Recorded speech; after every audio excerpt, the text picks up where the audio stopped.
Welcome to Civil War Digital Digest. I'm Will. Well, we're back in the Wisconsin Dells at the Henry H. Bennett Studio and Historic Site with manager Dave Rambo, and today we're going to talk about George Harper Houghton. Wait a second. Bennett Studio, Houghton. What's going on, Dave? Confusing, isn't it? Well, George Harper Houghton happened to be the uncle of our person here, Henry Hamilton Bennett. He actually brought Bennett here, his nephew, when Bennett was 14 years old in 1857. Great. Well, where'd they come from? They came from Vermont, and it was a tumultuous time in our country. There was a panic at that time called the Great Panic of 1857. And people were moving all over the country, just trying to find a better place that had better and more jobs. And that's what brought them here. Great. Well, talk to me about Houghton's beginning and what skills he brings with him when he comes to Wisconsin. What's his life like in Vermont? Well, Houghton was raised from a family of carpenters and mechanics, so he was trained as such. But it seems his whole life he was chasing the dollar bill down the street, trying to find a faster way to make that dollar. Great. In the 1850s, if you're looking for a faster way than carpentry, what's one option? The cool and sexy thing in the early 1850s, the way to make quick money was in photography. That was the new medium on the block that everybody wanted to learn.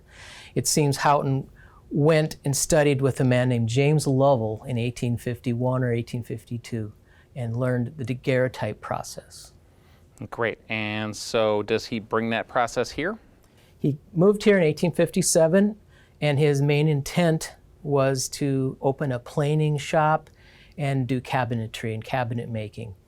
He was waiting for his machinery to arrive to do his carpentry work.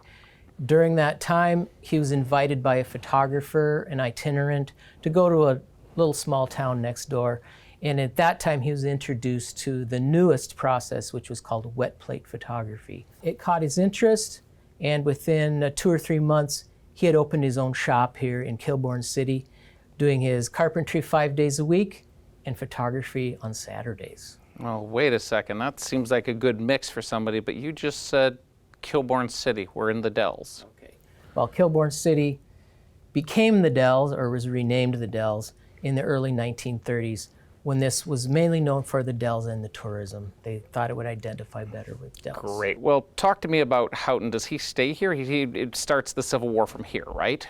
He moved back to Vermont, and at that time he continued his photography. And then something happened. Our national calamity, we know, as the American Civil War broke out, and as many, many patriotic men of the time, he wanted to join the Army in Vermont. So did he?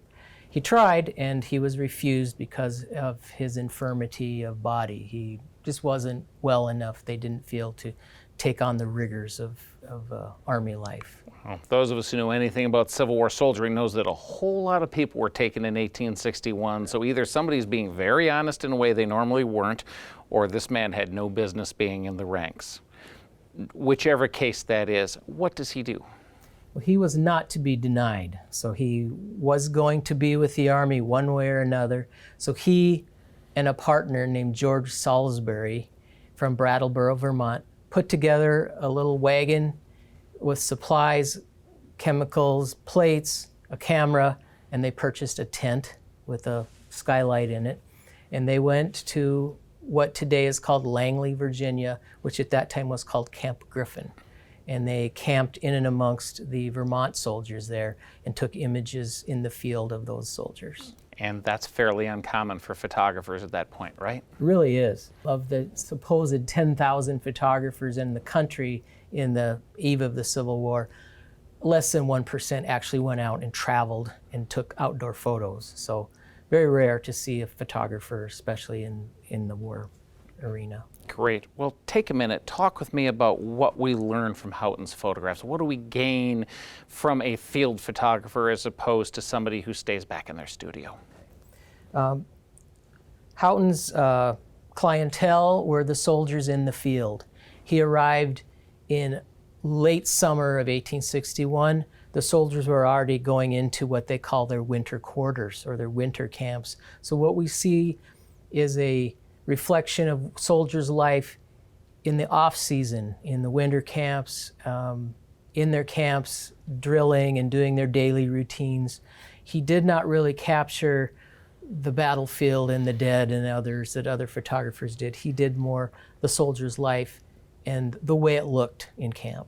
Wow, fantastic. But he did visit a couple of battlefields, and that he went with the Army to the peninsula, right? Yes, he did. And one of his subsets in his catalog is the Confederate works at Yorktown. So he did photograph that, as well as some of the Union soldiers' graves near and around there. Great. Well, you mentioned he has a catalog. Talk to me about this catalog and how his work exists for us today. Like many photographers of that day, he would have been totally anonymous and forgotten, except he made a generous donation of the first collection of his photographs to the Vermont Historical Society in early 1863 in a bound volume. And that has been retained there. We don't know if any of his negatives or any of his large prints survive except for that one set. So we're indebted to them for accepting that and keeping it all these years. What a public trust. It's wonderful what different museums and historical societies have done for us. And obviously a lot of that collection's in the book that we see here. Talk with me about the other pieces we have here. The smaller pieces we have here, most of them are originals by George Houghton. And even though he died in 1870 and stopped doing photographs soon before that, there are still examples of his work still out there, existing. And we have some carte de visites, an cased ambrotype, 2 stereo views, and some of the wartime stuff. It's still floating around. You blew up the ambrotype and reproduced it larger for us to see. What's the detail you want us to get out of that? Well, we blew this up to show the detail that Mr. Houghton, or maybe his technician, did on colorizing this photo. She has a scarf or a tie that's been very heavily colored, and also some flowers in her hairpiece. This was kind of one of his specialties that he advertised. And earlier in his career in Brattleboro, he advertised that he did painting work on photos, and he was, for larger photos, could be paid up to $35 for some of the work that he did. Wow, when we compare that a Union private, depending on where in the war, made between $11 and $13 a month, that's a considerable amount of money. It's quite a hefty amount, yes. Great. Well, over next to you, we have a photo that has been reproduced and blown up, and then a newspaper. Tell me the story. Well, in his life, Houghton ran into many personalities. 1862 and 1863, he was fortunate to take pictures of some individuals who went on in the American Civil War to great notoriety. And one of those people was a member of the Berdan sharpshooters, and his name was Truman Head. But everybody just simply called him California Joe. And Houghton's picture here, which has been enlarged for this purpose to show, was taken by his friend Larkin Mead and made into a steel engraving and then reproduced in a August 2nd, 1862 edition of Harper's Weekly magazine. So Dave, there's a wonderful, compelling story here of things we can learn about this Union soldier in the Army of the Potomac through Houghton's work. Why is it important enough to you as a historic site manager to put an exhibit up here in Wisconsin? Well, in the broad sense, these images tell the story of the common soldier during the American Civil War. And it's one of my favorite things, and I think the public is really going to enjoy seeing these images for the first time in maybe 100 years. Most of them have been seen. But on a more intimate level, these were all taken and executed by a local who actually became a local son, George Harper Houghton. He came here before the war with his nephew, who remained here and is the person who we all know for this studio. He left, took his photos in the war, returned, and then after a long time, in the 1870s, he passed away and was buried just here in the Dells in Kilbourne City by the members of the Masonic Lodge. Fantastic. Well, it's an interesting way to find a connection to the war, both from somebody who moved cross-country and someone who, when he wasn't allowed to serve, went and served the troops by providing photos for them and providing a service to them and to us 150 plus years later. Dave, thanks for spending your time with us and for welcoming us here today. Thank you for spending your time with us at Civil War Digital Digest. Well, wow.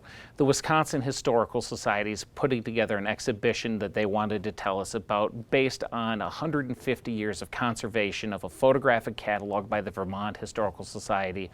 These two entities have done a great thing to help us gain a little bit more connection to the Union soldier in the Army of the Potomac from the Civil War. Thanks for spending your time helping find that. We'll see you in a couple of weeks.